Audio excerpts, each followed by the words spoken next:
नमस्कार दोस्तों, क्या आप भी सरकारी अधिकारी बनकर समाज में सम्मान, अच्छी सैलरी और बड़ी जिम्मेदारी वाला पद पाना चाहते हैं?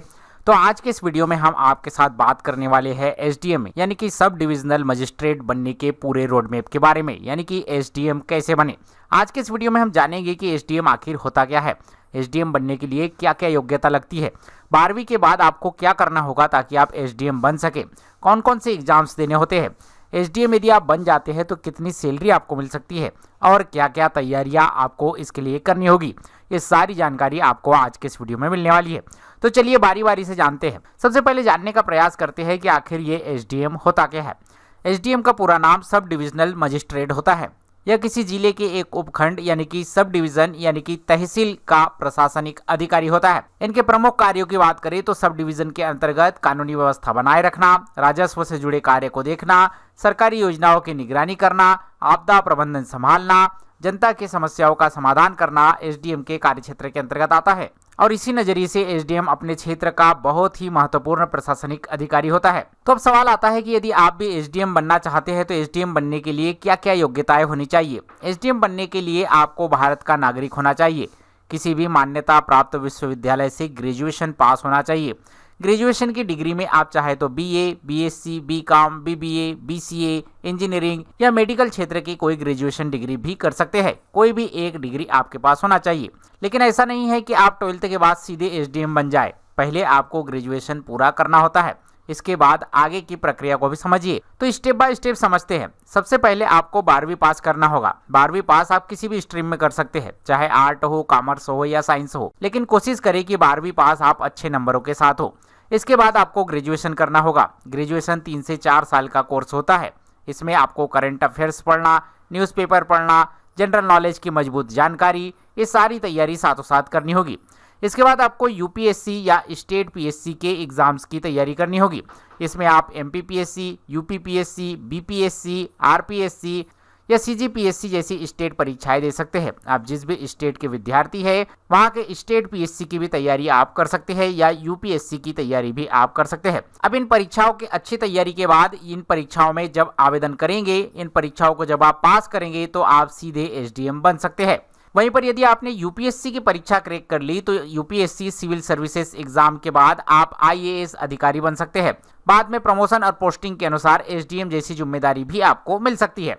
तो कुल मिलाकर ये रहा रोड मैप कि आपको 12th पास करना है, ग्रेजुएशन करना है, यूपीएससी या आपके स्टेट की पीएससी एग्जाम्स आपको देने होंगे, पीएससी एग्जाम्स पास करने होंगे। इसके बाद आप एसडीएम बन सकते हैं या आप आईएएस अधिकारी बनकर प्रमोशन लेकर भी एसडीएम बन सकते हैं। अब एसडीएम बनने के लिए जो परीक्षाएं होती है उनकी तैयारियों पर भी एक नजर डाल लीजिए। स्टेट पीएससी की परीक्षाएं सामान्यतः 3 चरणों में होती है। इसमें प्राइमरी एग्जाम होता है, इसे स्क्रीनिंग टेस्ट भी कहते हैं, जिसमें कि जनरल और एप्टीट्यूड टाइप के क्वेश्चन पूछे जाते हैं। वहीं पर दूसरा मेन एग्जाम होता है। इसमें विस्तार से लिखी हुई लिखित परीक्षा होती है। इसमें भी जनरल, ऐसे, अलग अलग लैंग्वेजेस और अलग अलग राज्यों के अनुसार ऑप्शनल सब्जेक्ट पर भी एग्जाम्स लिए जाते हैं।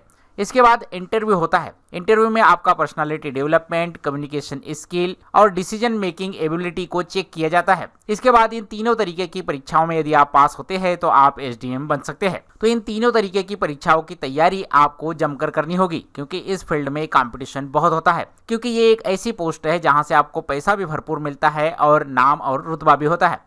तो अब जान लेते हैं कि एसडीएम की सैलरी आखिर कितनी होती है। यदि आप एसडीएम बनते हैं तो आपको कितनी शुरुआती सैलरी मिल सकती है। तो शुरुआती सैलरी की बात करें तो अलग अलग राज्यों के हिसाब से 60,000 रुपए से लेकर 1.5 लाख रुपए प्रति माह तक की सैलरी हो सकती है। इसके अलावा सरकारी आवास आपको मुफ्त मिलता है, सरकारी वाहन मिलता है, साथ में काम करने के लिए स्टॉप्स मिलते हैं, मेडिकल सुविधा मिलती है, यात्रा भत्ता मिलता है और नियमानुसार आपको रिटायरमेंट के बाद पेंशन की सुविधा भी दी जाती है। यानी कि हर तरीके की फैसिलिटी और अच्छी सैलरी भी मिलती है।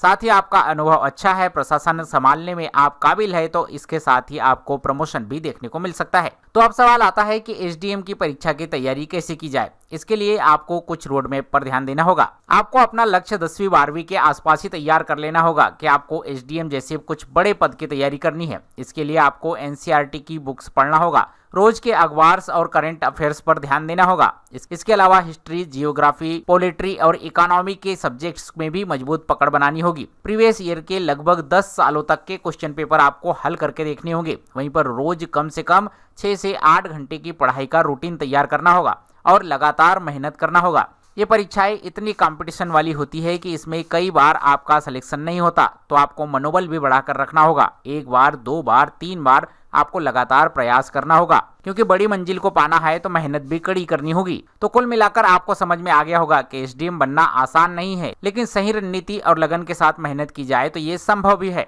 12th के बाद ग्रेजुएशन करें, स्टेट पीएससी या यूपीएससी की तैयारी करें, अपने प्रशासनिक अधिकारी बनने का सपना पूरा करें। और अगर आपके कोई सवाल हो तो नीचे कमेंट्स जरूर करें, उनका भी जवाब हम देंगे। साथ ही हमारे इस चैनल को सब्सक्राइब कर लीजिए, क्योंकि यहाँ पर हम ऐसे ही आपके लिए एजुकेशनल कंटेंट लेकर आते रहते हैं। तो आज की इस वीडियो में दी गई जानकारी आपको कैसी लगी हमें कमेंट करके जरूर बताइएगा। और ये वीडियो जानकारी अपडेट आपके लिए हेल्पफुल रहा हो तो वीडियो को लाइक शेयर, चैनल को सब्सक्राइब जरूर कीजिएगा। मिलते हैं आपसे अगले वीडियो में, तब तक के लिए जय हिंद, वंदे मातरम।